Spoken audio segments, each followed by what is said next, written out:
Hello. Oh, well, that sounded so depressed. Oh, it's been a day. It has been a day. Welcome to the Incoherent Fangirl. Where we don't have two interviews this week, but we have three guests. That is some epic math on our part, I'm just saying. Did you see how I did that so fast? That was very good. Hey. I'm very proud of this. I am Karin from Mithria. I'm Mandy of Orinth. I hope I said that correctly. That's I how I don't. would have pronounced it. That's That's what how it I looks pronounced it when like. I was reading. All right. That's my thought. So we'll Yeah. find out. Okay, friends, in our timeline, it is September 4th. Yes, that is a Wednesday. Shock and surprise. Oh no. And in y'all's timeline, it is September 13th. Friday the 13th. Oh my gosh, I didn't realize that until right now. Spooky. Perfect spooky season. Spooky Yay. season. Very excited.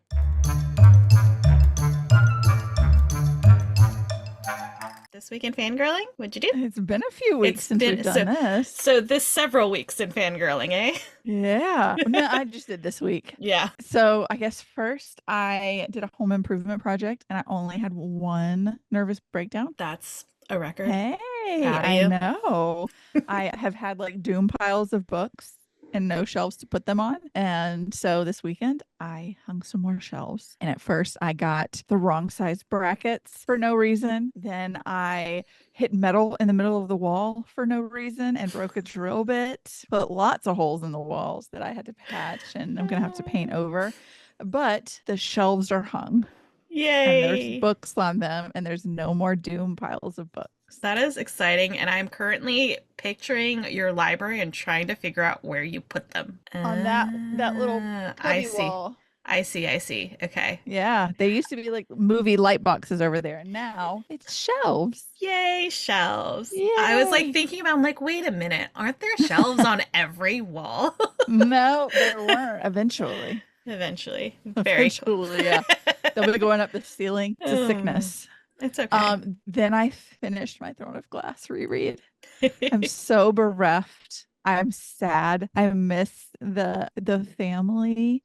That's literally my notes is I miss everyone because I do. I'm so sad that I really am considering just starting over again because like I can't be without them. I feel Aw. like yeah, I can't wait for you to read it. You're just gonna yeah. Anyways, I just realized that your shelves are like completely rearranged. yeah, because of Sorry. those. I was like, Don't blood. get used to I it. was like, Serpent and Dove used to be there. I know that because I had to look away from it every time. And now I'm like, wait a minute. Yeah, don't get used to it because the twins are mad because they said that these guys are the main character of the shelf and they're usually dead center. But because I rearranged everything with the new shelves, they got moved and they're Mhm. unhappy. So I'm trying to figure out how to make everybody happy Oh man. because they were like, look at them. How are they not the main character? That's fair. Yeah, Though Shatter Me is right there. I know. And they're It's gorgeous. I'm framed by Shatter Me and Throne of Glass. I mean, what could be better? I'm just gonna cover Crescent City and pretend like most of it doesn't happen. Most of it's not that last book isn't there. It doesn't exist. Yeah, that's Then my besties at Libro FM, Libro.fm. I don't know. They're my besties though. Um, September is here, so they had the new month of ALCs, and one of them was "You Can't Have It All" by Stassi Schroeder Clark, who I love from Vanderpump Rules. I loved her for a long time. It's her third book, so I was like, all right, I'm gonna listen to her book. It's basically the anti-girl boss book love that tells it. you like you don't have to do everything. Love You it. don't have to be it all for everybody all of the time. You can just let things go. Oh, so she's talking to the eldest daughters. Yes, she's an eldest daughter I'm and she's like talking to the moms. feeling So attacked she's right like, now. she talks about this one party she went to with like a kids party with like some like cast members from the show and like friends of theirs, and one of them was like scraping the icing off of her daughter's birthday cake, and she was like, meanwhile my kid was on like her second full slice of cake, and she's like, I probably should have gone like low sugar, no sugar, because she's a toddler. She's like, but my child is well taken care of. It's okay if she eats some cake every now and then. She Yeah, doesn't eat it every meal, and right. it's okay that she hates broccoli. It's not the end of the world. And just like things like that where like people of all women, especially of all areas of life, could use it. Yeah. and Love use it. hearing it. I've been trying to get through Phantasma. I haven't really had a lot of time in the Hmm. reading department this week. Been doing audiobooks, but we've already talked about it. So you already, you and Kaylee already told us everything. It's white-haired, jewel-eyed Ben Barnes. That's Right? all you need to know. Right? That's all I have. Right? I love, by the way, I'm not wrong, right? Like, I love you so you're not. I love you so much, by the way, because you text me to tell me that Ben Barnes was in The Punisher. I completely forgot. I was like, yep, It's been he is. years. I was editing and we were talking about Ben Barnes, and Kaylee was talking about how like she missed all of like Narnia, and then in my brain I was like, I'm sure I've seen him in something. And I just could not figure it out because I have the memory of Dory. So I went to Wikipedia and I'm like, "Oh, that's what I've seen him in." I don't Yeah. remember him in that. I don't remember the show at all, but that's yeah. Yeah. Anyways. When I text you back, I was like, my husband and my brother are both like, when I see his face, all I can think about is it getting like it's drug through. They drag his face through broken glass, I literally and do they're not like, that's all remember. I see. And then Literally my do not brother is remember. like, I will hate that man forever for that character, just like the fake Captain America. What's Yeah, that actor's name? Like, yeah, Wyatt Russell. that's how he feels about Ben Barnes. My brother is like, I can't even look at the man. And I'm like, how can I look at them? Anyways, so I finished You Can't Have It All this morning. And so I needed another audiobook. So I went back into Libro.fm and they are releasing, this is being released. It's not being released just by Libro.fm. Jonathan Strange and Mr. It's either Norrell or Oh, Norrell. I don't know. I okay. heard it in the audiobook. Could I tell you which one it is? Mm-mm. I could not. I'm super early in, but I was looking, I've had it on my shelf for forever. It's got the coolest, like most intriguing cover. So I That's the looked it super up. chunk, right? It's like super Yes, chunky. super Yeah. chunk, Okay. super chunky. Someone described it as if Charles Dickens and Jane Austen got together to write a fantasy novel. I'm sorry. I was What? an English major for a What? while there. Give me that immediately. Oh my Actually, I guess I gosh. should point to my ear. Put it in my ears, not my hand. Put it in my ears right now. So just very brief. I looked up a very brief synopsis because I didn't want to like spoil it because I'm only in Hmm. like chapter 2. So it takes place in 1806 in England during like wars with Napoleon, and magic has not been present in England for centuries. Like there's been no whisper of magic until it manifests in Mr. Norrell, who is this really odd guy. He's like a quirky hermit type guy. Then he raises a ghost army of boats because England is at war with France. Okay. And so that's fun. And That makes people are like, sense. magic is here and you? What? Then Jonathan Strange shows up and he's also got magic. And there's suddenly two magicians with magic. Can you believe that? Magicians with magic That's after insane. thousands of years of no magic, and they're like polar opposites. So I don't know if they like, I don't know if there's a romance aspect at all. I don't. I assume there's got to be at least hints of something. But is it a we love each other? Is it a we're mortal enemies? We Mm. work together, we work apart. We don't love his actions lately, but I'm just gonna throw this out there. Part of it is narrated by Neil Gaiman. But the thing that was Mm. cool to me is Mhm, V.E. Schwab did like an mhm. audio intro because that book like meant so much, I guess, when she Oh was a my teenager. gosh, I love that. Yeah. So That like is there was very like a cool. whole little essay at the beginning that she read. I Oh, believe I think the pronouns are she, her read like in her voice. I love that so Yeah. much. That's so So I was like, oh my cool. gosh, this is so cool. Very fun. So that's gonna be my Throne of Glass replacement. I haven't work's been like to the point where I can't do audiobooks at work right now because it's been like Hmm. I've had to use my front brain, my Uh-huh. whole brain, Yeah. where I need like something mindless to do where to listen to an audiobook. So I listen to it like once I've dropped the twins off from school or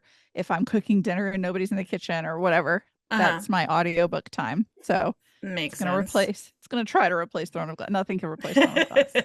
Nothing. I'm Fair. so bereft. Um, and then this one's a weird one, but the twins and I watched a Medea Christmas last night. How random. Well, we have been doing, if we do movie nights, I would like go in and create a poll and Mm. like text it to the three of like to the twins and Josh, and like they would vote and then we would watch that movie. But I was cooking, and so one of the twins sent me just a random list of stuff, and one of them was like any Medea movie. So I was like, Medea movie, and she was like, well, a Medea Christmas. But fun fact, when I was in the there was this little show on the Disney Channel called So Weird. It was about a little girl who like investigated ghosts and all of that. I mean, whatever. And her mom was a rock star and they lived on a tour bus. And there was a character named, what was his name on the show? Carrie? I think it was Carrie, played by Eric Lively. And I was obsessed with that man. And he's in A Medea Christmas. And apparently it's Blake Lively's brother. Oh my goodness. I was gonna Yeah. say that a Blake Lively relative? Yeah, it is actually. Nice. So, anyways, every time they put in Medea, I'm like, oh my God, it's Eric Lively. I loved him when I was 10. I loved that man when I was 10 years old. Oh, that's great. I Yeah. love it. It's always a flashback. When I see his face, I'm like, what in the you Good still times. exist? Good Yeah. times. And I think that's all I did this week. I was kind of had a boring week. Yeah, Yeah. that's fair. What'd you do this week? I've been in this weird, like, I don't want to call it a reading slump because I have been reading, but I have to be reading smut. So I've been going through, listen, the social media targeted ads know me so well. They only send me KU smut books, which is great, except for now I have like a folder full of screenshots of these books that I want to eventually read from KU. And so, yeah, that's been a fun time. So I've been reading a lot of that. Could I tell you any of the plots? No, I could not. I don't feel like you have to if they're targeted ads on KU. Yeah. Like, enough said. I feel like it's pretty clear. If you want to know more, just go check out my Goodreads. They're all listed there. So, other than the smut, I finished the Art of Being Ugly series by Kelly Vincent, which we've talked about. Obviously, I read Phantasma. I finished The Last Refuge, which I hadn't finished when we talked to Christina, and I finally did. And then I like messaged Christina and I'm like, book 2 when?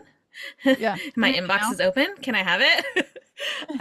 So yeah, needless to say, I loved it. I read How to Piss Off Men by Cal Prue, which isn't it so funny? It's so funny. I was like, my daughter was asleep and I was like reading it and trying not to like laugh out loud because it's just like, it's so funny. And they're so random too. Like, yeah, I loved it. I don't know if I've mentioned it on the podcast, but I started a book club at the beginning of the year because I just wanted to hang out with my friends because all my friends live in my phone. So I don't actually get to hang out with my friends. So if I force them to read a book with me, then then I force them to hang out with me once a month. But the problem is I often forget that I have this book club.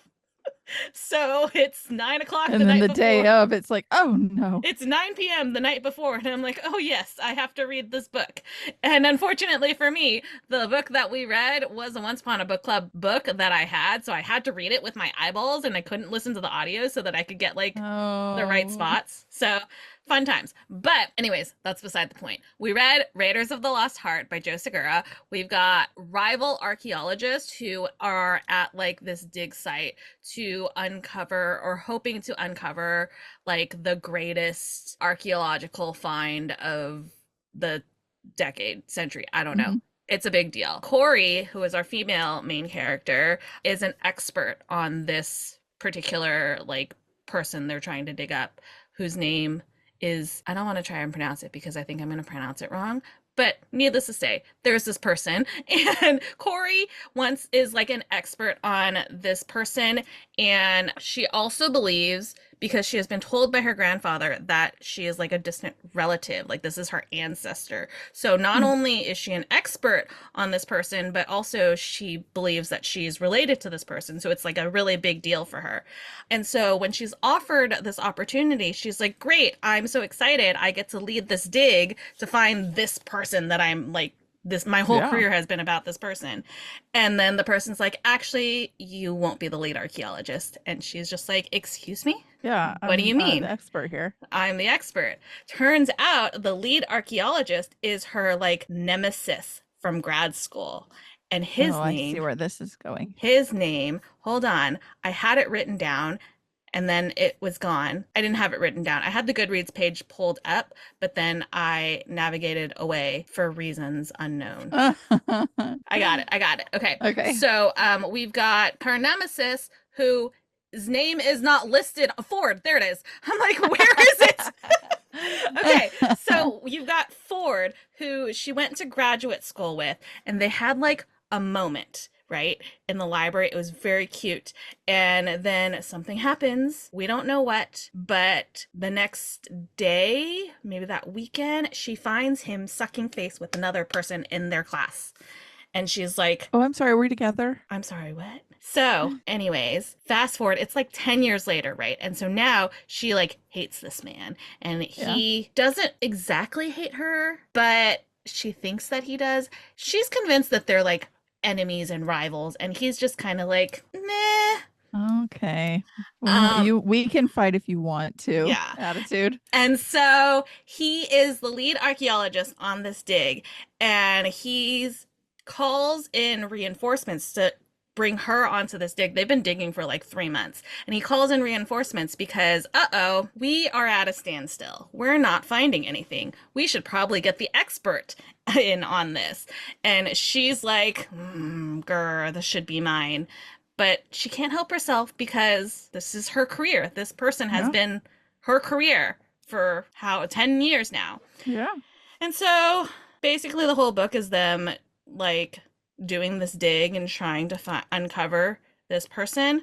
And it's good, it's fine, but two things. One, if you're gonna have a title that plays off of Indiana Jones, I expect more action and adventure.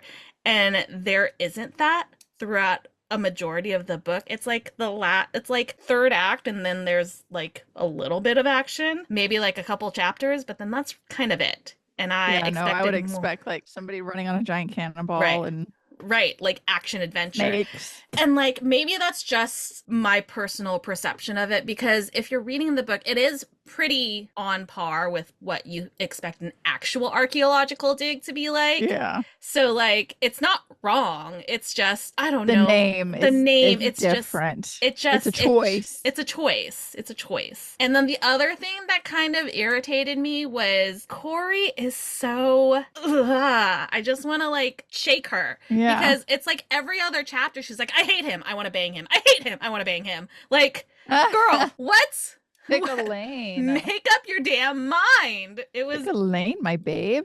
And it was like you want it to be like this will they won't they tension, but like from the beginning it's clear that they're going to. Yeah. Like there's that it's gonna, like, even if it wasn't a romance novel where they're gonna get together in the end, like you could tell that sooner or later they were about to bang. Yeah. And it's just like I need more tension. I mean, it was fine. Pining. It was there, pining. Yeah. There needed to be more pining. And there were like bits and like you could see a little bit of pining from Ford's side of it, but it was still also like, grr, I'm annoyed. Grr. Yeah. We're butting heads kind of thing. And it's just like, And I also like figured out a lot of things that were going to happen before they happened. They happened, yeah. Yeah. So it was good. It wasn't like it was well written and all of that. It was just like, I don't know, for me, it was a little bit predictable and annoying.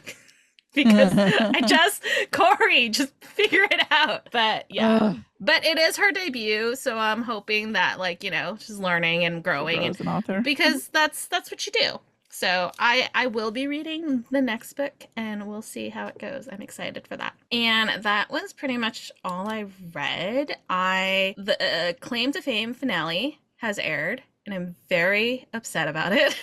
Uh-oh. Oh yeah, you told me that it's so upsetting. Was watching after you. Okay, yeah. So they skipped a week because it was the DNC and it was on that's aired on the same channel, or DNC was aired everywhere. So right.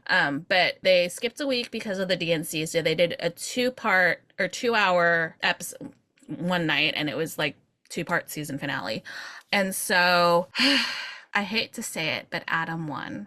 And I'm very upset about this. Who's his relative? Michael Bolton. Oh, I don't know if you told me about this one. I don't know the relative.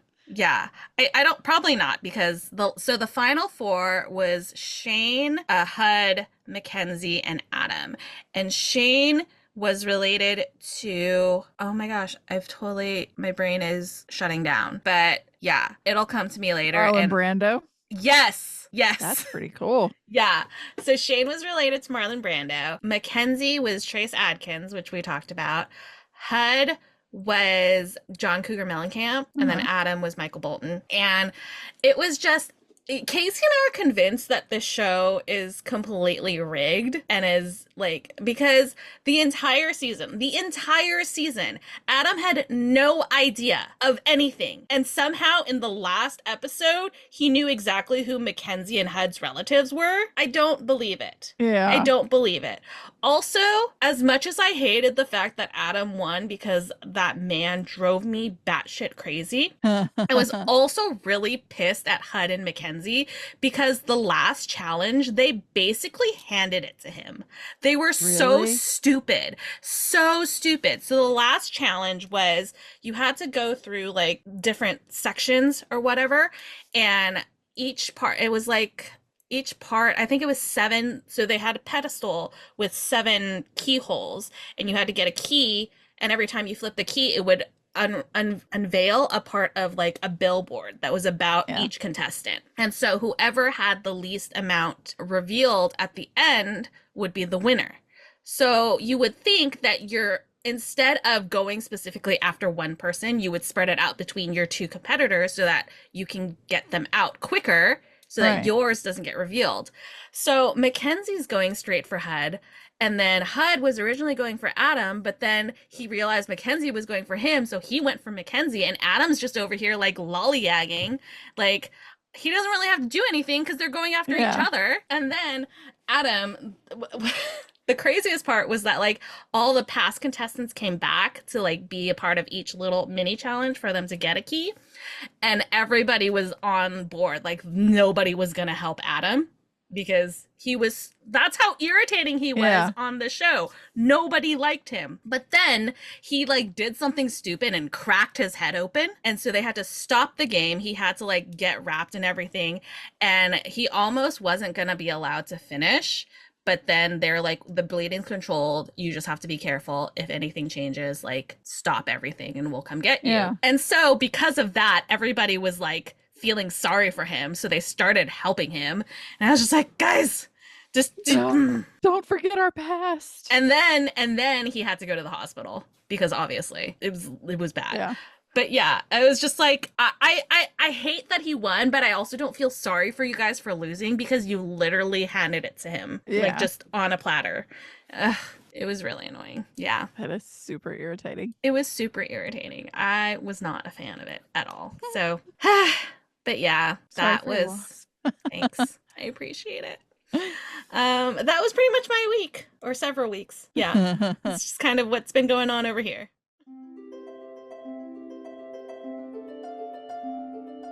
Do you have a fictional boyfriend of the weeks?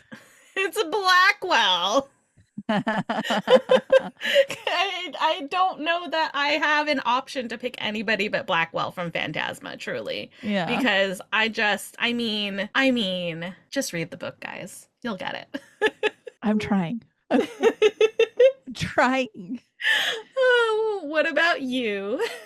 Karin, I've been reading Throne of Glass. If I say anybody but Laura, and I'm towards the end, I've been reading the last. If I see anybody but Lorcan Salvatore, I'm not me. The most powerful male in existence, basically like death magic. Everyone quakes when he's around because he's so freaking powerful. He's like 7 feet tall, long black hair. Oh my God. And my sweet baby angel, Adian Ash River, because again, don't come slandering Adian at me because it will not go well. Because I will take you right to church.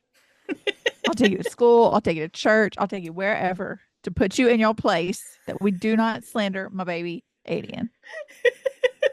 I'm telling you, I get heated. You see people. Somebody was like ranking my favorite Throne of Glass characters, and they had like a commentary, and they called him some ugly names, and it was so hypocritical. It's so people who criticize Adian are so hypocritical. I just want to scream. I just want to scream that there is like this movement of hating Adian. Are you kidding? Are you kidding? You've got to be kidding. Oh my God. Unreal. Unreal. Just thinking about it. She doesn't have any strong opinions about this, guys. None at all. None at all. When you read it, you're gonna be like, this guy's an asshole. But then when you use your actual brain, you're gonna be like, now wait a dang minute now.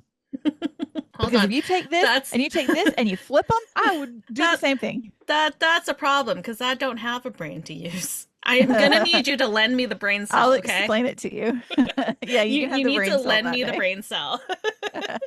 Yeah, Oh I can do man. that. Okay. Okay. Appreciate it. Yeah.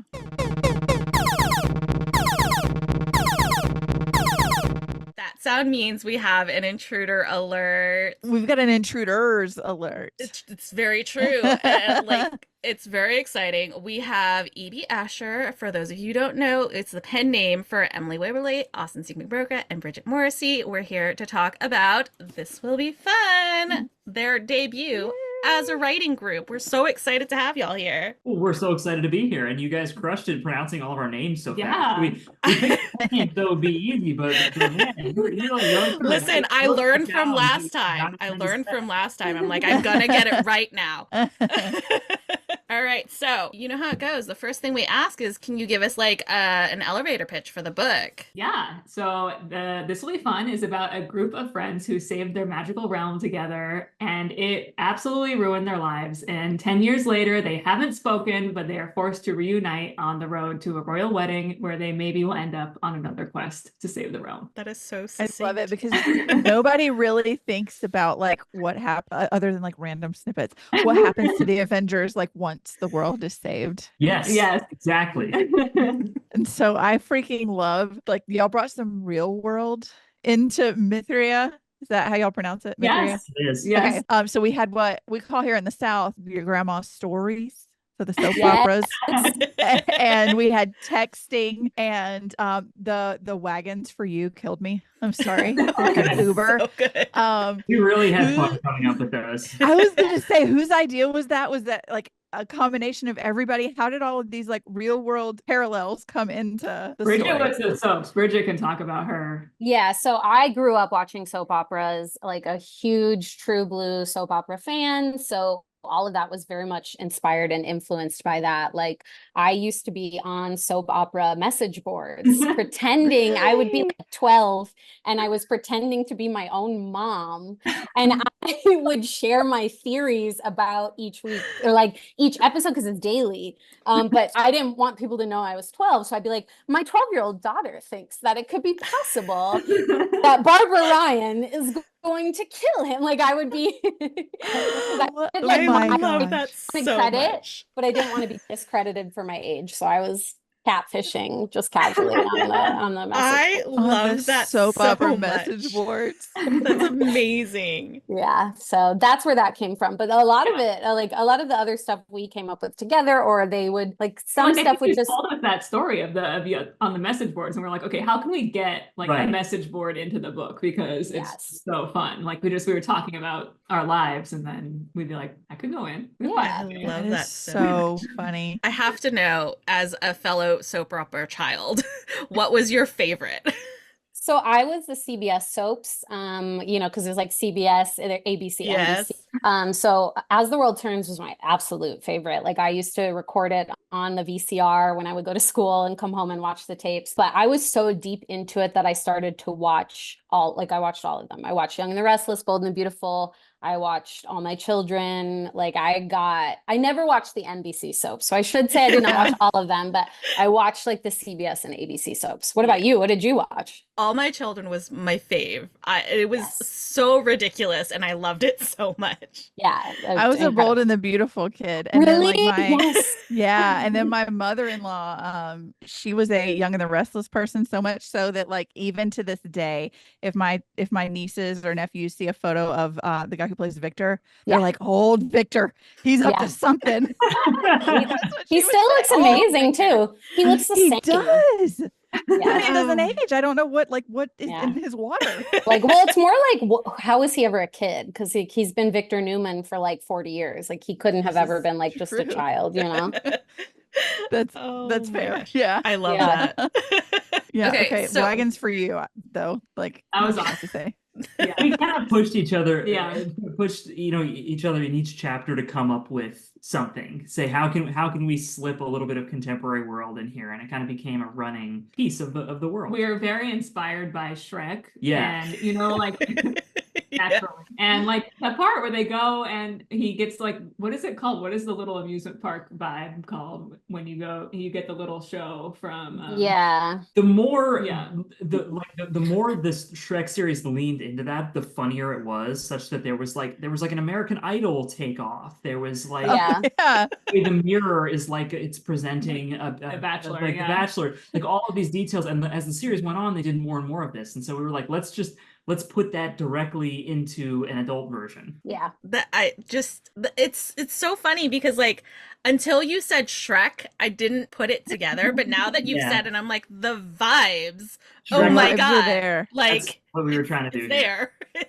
That's exactly it. It's so good. Yeah, we love that like kind of tone and that kind of humor just as people, and like not even just like as friends. Like that is very much what we connect on just as like three friends. And so when we were putting this book together, we wanted to infuse it with those things that we find really funny and fun. And so this was just like our playground basically. That is so That fun. is How did you really cool. guys, where did the idea come up, or where did the idea come from for this specific story and for the three of you to write it together? It's hard to even like really know because we're always like kicking around like silly stuff we have a group chat. We've had a group chat for a very long time. We all debuted in YA together in 2018 and we've like basically been friends since then. And we've just kind of shared things that we're into. Like we love aliens and we love time travel. And like those aren't part of this book. Maybe one day we'll but like, you know, on this one, I think that we started from an approach of like, there are three of us. Like, what is a good story for three people to tell? Like, we didn't want to write just a two-person romance because it would be strange. We'd be like, who would do Right. it? And Right. so we wanted like, what is a story that demands to be written by three people? So we knew it needed to be about three friends. And then from there, I think we were very also inspired by the Jumanji franchise. Yeah. I love it. I love Jumanji. Yes, We play the that's so comp true. title game. Like one of our favorite things to do, like in connection with this story, but also just like any old time, is playing the comp title game. Is you pick a movie and a book that couldn't be more different and say, what would X meets Y look like? And then come up with a plot around that. And by the way, we love to do this. I wish this was like a Cards Against Humanity style board game that we could ever get. You need to make it one because Yeah. that's actually a really good we idea. can all play it, in an unofficial way. And so thinking about the people we meet on vacation meets Princess Bride was kind of where this started. Just picking two things that were the kinds of stories we wanted to write that we'd never seen put together. That I'm is glad you so did. fun. Yeah. It was So- fun, guys. Yeah. So, what is it like co-writing with more than one person? Because you don't see that very often. So, like, what is that like? Is it different? And like, what makes it Well, special? this is Bridget's like, we co-write all the time. Yeah. Bridget, take this one. Well, also for me, like actually, I love group projects. And growing up, I used to make movies with all my best friends all the time. And I love collaborating with people. I think it's so fun when people come together and bring their ideas and perspective to something. And so for me, it was just a blast. And like, there are just only upsides because I trust Emily and Austin so much. I respect them so much as writers and as people. So every idea that we throw out has like a built-in council of people thinking like different perspectives, different ideas, and like different viewpoints. And so it just feels like everything we create together is really sound from my perspective, at least. And also that it's just like magic kind of because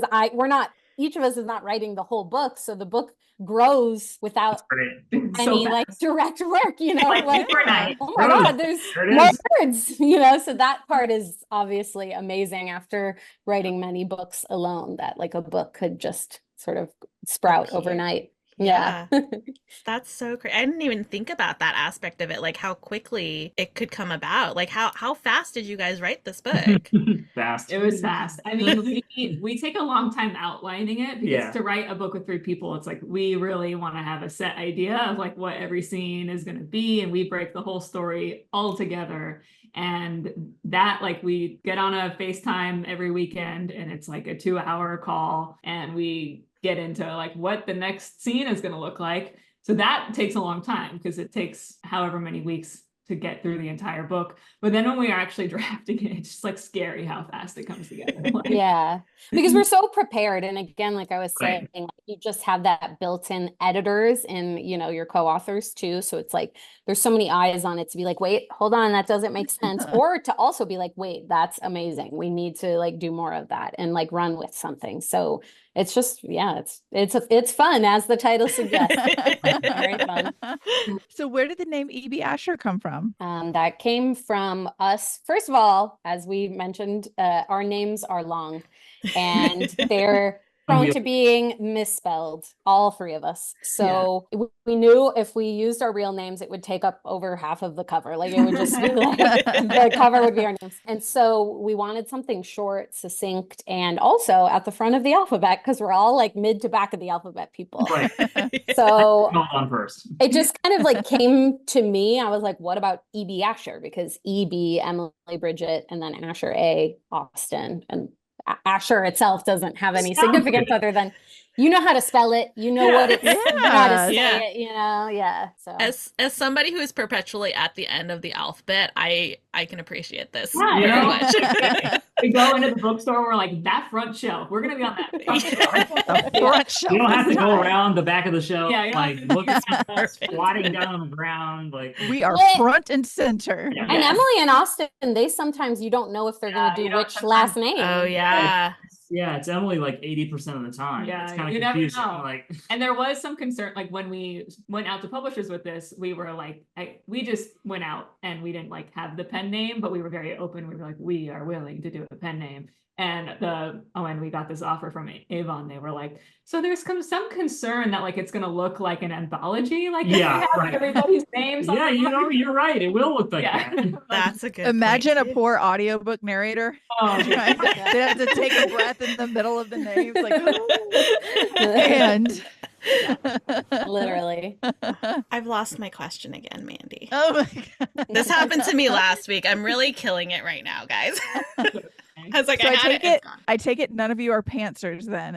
If you all outline. We are the not only not, we are the opposite of that. Yeah. We're like a TV writer's room. Yeah. Everything has multiple iterations. Like we hammer every piece of the outline into place before we go. Which isn't to say like when we read each other's chapters, there's plenty of surprises. Like Yeah. it's not like it's just that the plot points are kind of figured out, but it's a delight to like get in there and read like Bridget's chapter, and it's like she's come up with like the message tapestries or something, so And then that you can use you're it like, later. oh cool, great, or like coming up with like a motif or just jokes that we don't like. We plan some jokes because we're like trying to make each other laugh while we're brainstorming, but we can come up with more jokes independently, and it's just such a treat to get in there and be surprised by those things. And I will say too, like something really cool that we did that helped all of us with the world building is we made an encyclopedia.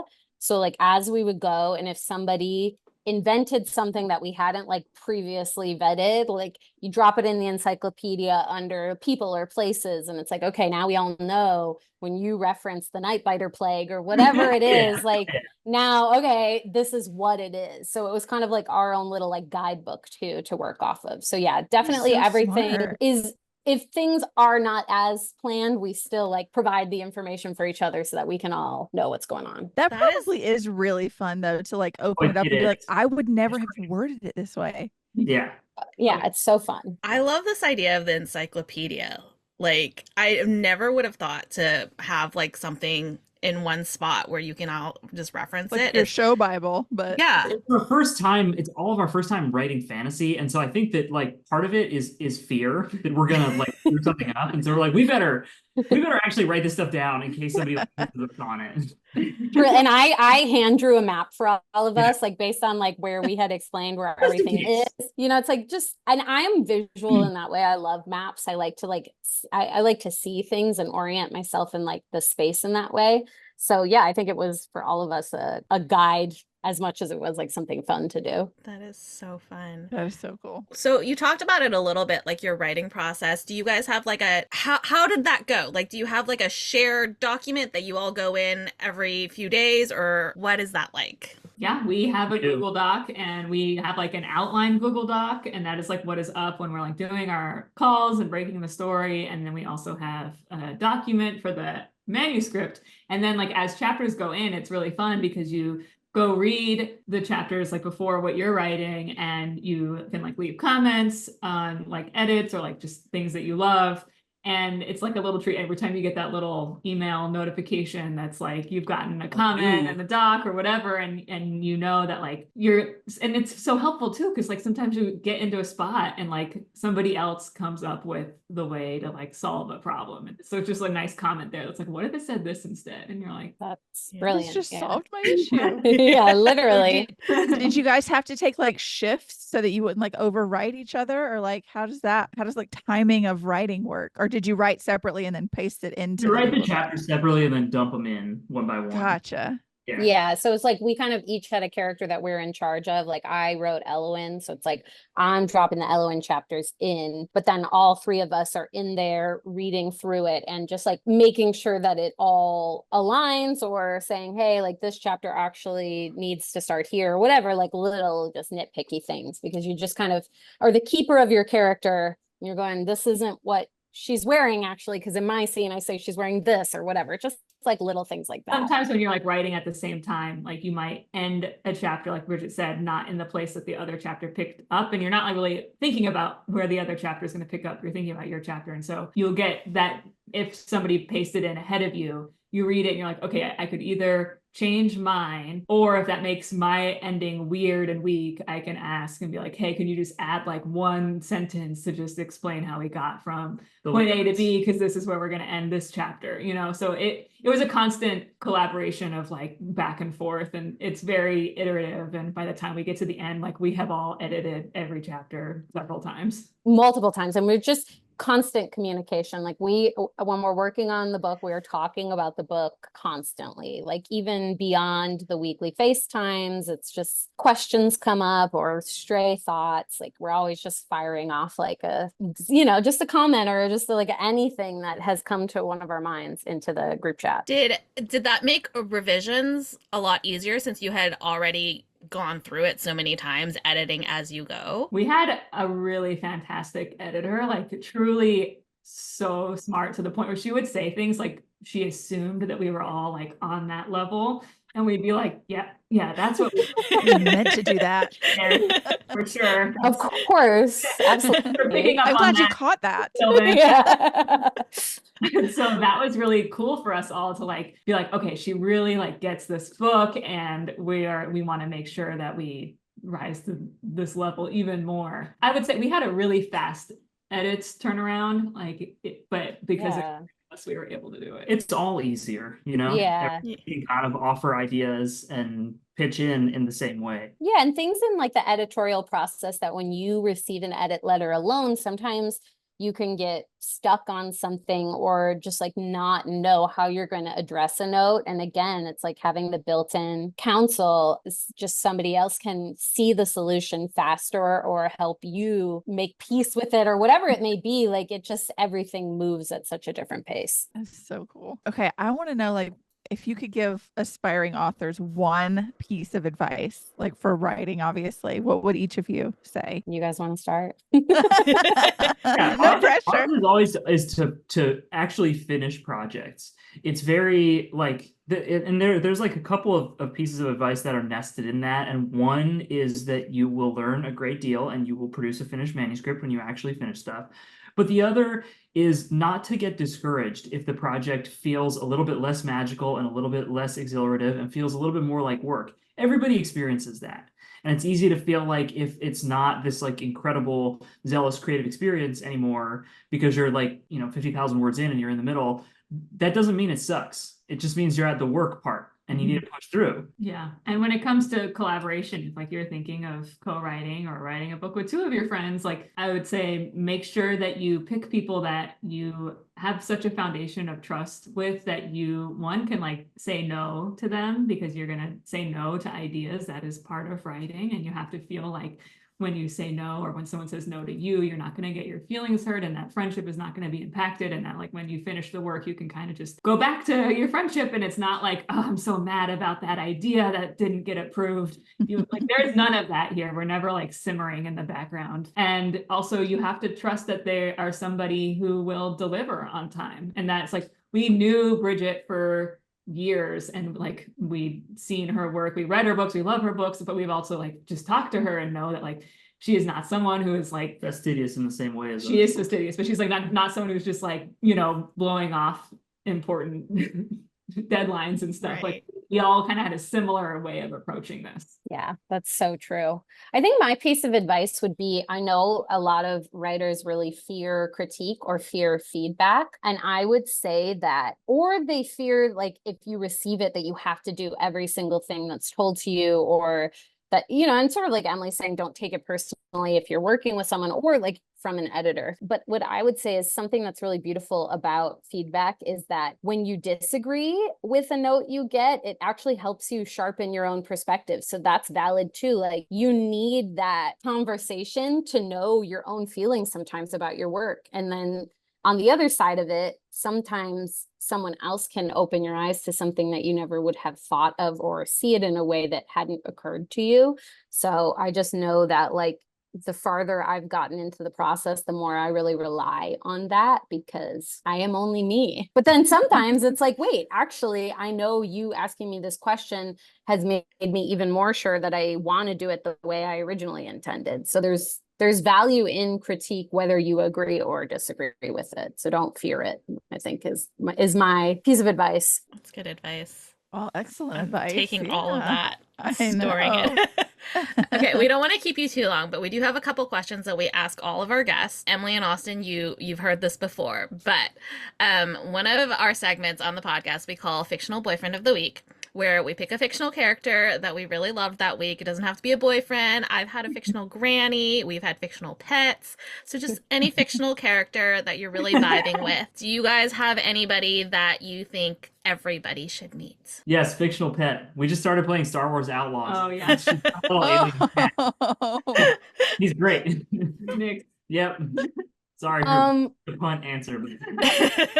Honestly, okay, well, this is like a little bit galaxy brain, but Austin has inspired me. We are huge Sims players, and I am absolutely like 10 toes down obsessed with the Goth family and Bella Goth in particular. So I think like everyone in the world needs to know Bella Goth's story, like needs to just like understand what she's been through, and play The Sims in any iteration because she's in every version of it. All So of them. my fictional was such friend a is Sims Bella kid. Goth.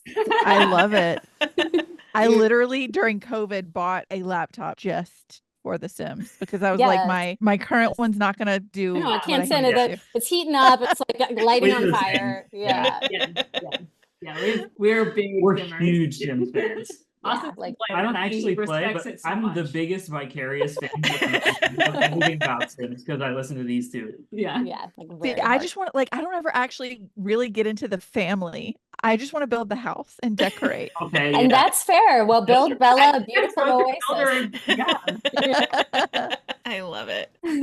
All right. Our other question that we always like to ask is we know we love y'all's books and that we're going to recommend them, but what are y'all reading, or like what are some of your favorite books? What would you recommend? I am reading right now a book. I don't know when this is going to air, but the book is The Lovers by Rebecca Fabian, and it comes out September 24, I believe. And so that is a fantastic sapphic tarot rom-com. So definitely recommend. We That's also on both of our TBRs. Oh, Yeah. nice. It's Yeah. great. We have to shout out. We also read a while back, but we are very excited with the release and to work with her on the launch. Jodi Picoult's By Any Other Name, her latest, which is like needs no recommendations, like the biggest book in America right now. But it's excellent. It's a Yeah, I haven't read the book, historically so- interwoven exploration into the Shakespearean authorship debate, paired with a story of a contemporary young playwright. And it's terrific. It's just truly excellently written. And you have a background in Shakespeare, right? I do, yes. And It's was like targeted for you. It was really a thrill to read. Yeah, it was really cool. Awesome. And that's high praise from someone who knows what they're talking about with Awesome. Shakespeare to say like this is actually so good. Awesome. I have one as well.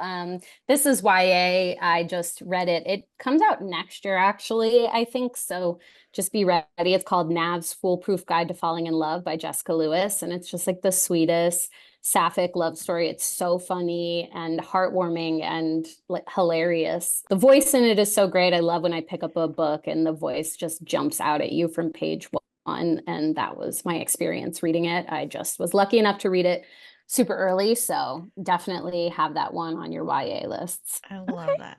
I love the title. Like I'm sold just on the title. Yeah, But it's like, just but the it's recommendation, I'm perfect. like, ah, that's so great. Okay, so before we let y'all go, can you tell us what you're working on right now? What comes out next? I know Emily and Austin, you guys just did, was it a cover reveal? We did. We have another adult romance book boyfriend coming out, but if you're asking Evie Asher, we are working on something. Yay! Evie The Asher. collective is humming at work. We can't say, but there will be more Evie Asher More's to come. coming. Very exciting. We do want to know about like y'all's independent work too. Like, do you have Yeah, anything for else? sure. Yeah. Do you guys want to? We got a couple things on the cookers here, so would you guys like to start? Yeah, so our next rom-com adult romance is Book Boyfriend, which is about a girl who it's kind of like Austenland meets like romantasy. So she goes to an immersive fantasy event, and her colleague who doesn't read romantasy and doesn't respect it is also there, and he is trying to turn himself into the ultimate book boyfriend. So it is very fun, like Yeah, enemies it was to a blast to lovers. write. How do you know what I need? Oh my God. Okay, well, I'm ready for that. Bridget. I have my next adult romance is called Anywhere You Go. It's coming out in April of 2025. And it's like the holiday, but made super queer and not set during Christmas time. It's set during a summer family reunion.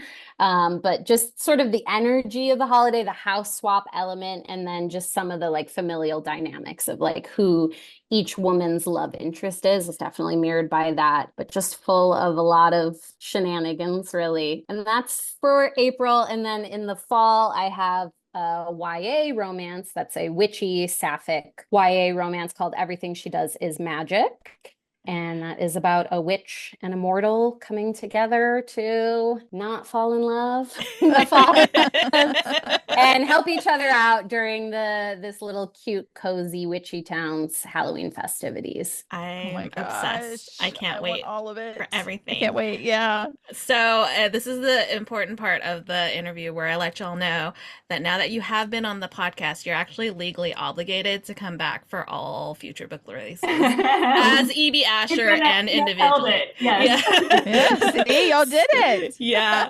We couldn't quite squeeze y'all in for Eris, but like, it's okay. We'll keep you coming back. We'll be back. We're good. Yeah.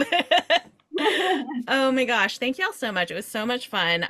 The pub date for this one did get pushed back to October 29th. Yes. Correct. Is what I had. So that means that you guys can pre-order it right now.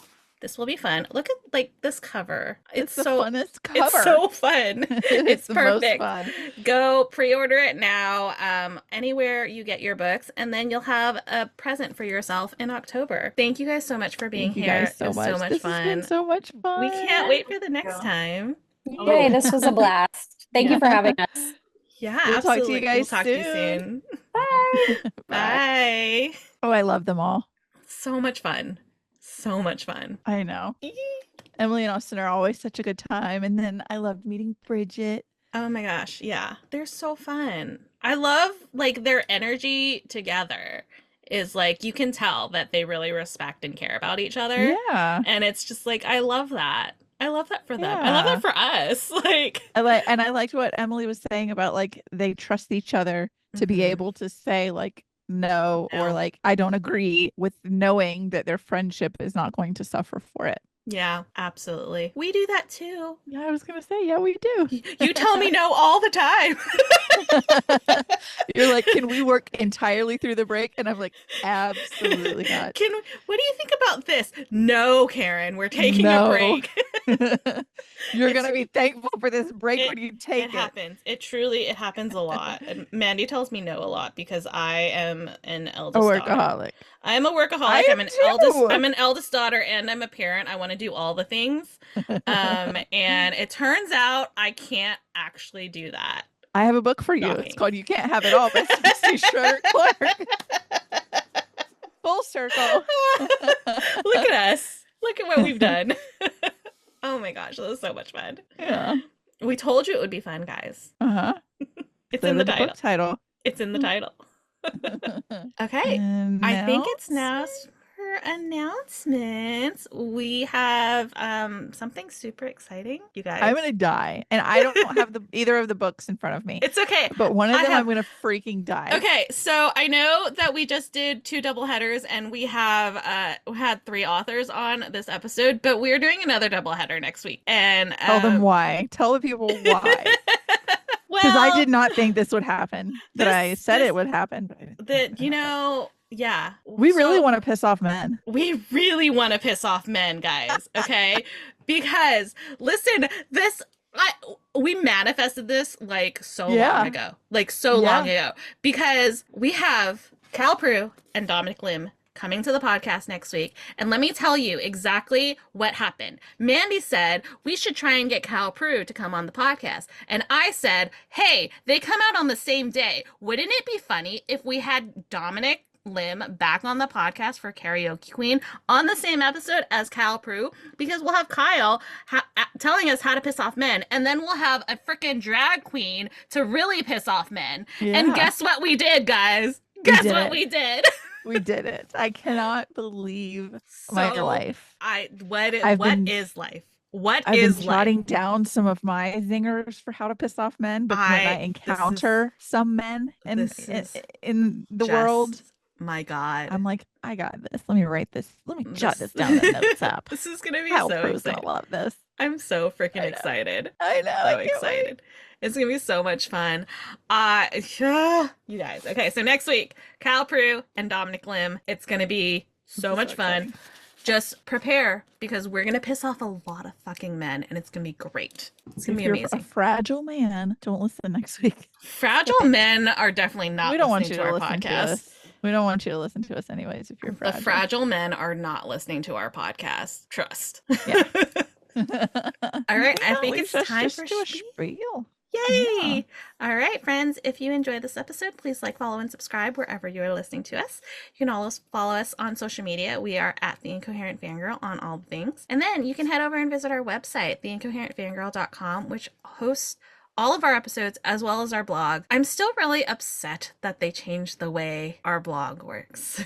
Yeah. I don't know if you've seen the editor yet. I haven't. I'm scared to look. It's so frustrating. I'm so frustrated by it, but it's fine. Everything on y'all's end looks the same. It's just we're a just me not thing. doing well. It's just an us thing. But please do go visit. We'll have more content soon-ish. If you are interested in early access to podcast episode, full video episodes, and bonus content, you can subscribe to our Patreon by heading to theincoherentfangirl.com/Patreon. And another way to support the podcast is to buy some merch, because who doesn't love some good merch? I mean, come on. I had one of our new shirts on today, but I got the wrong detergent by mistake, and it smelled too chemically, and I had to take it off because I was going to get a headache. No. But I tried to model some of our merch today. Oh no. That reminds me, my daughter did laundry this past weekend, and you know those little downy beads that you like put in for extra freshness?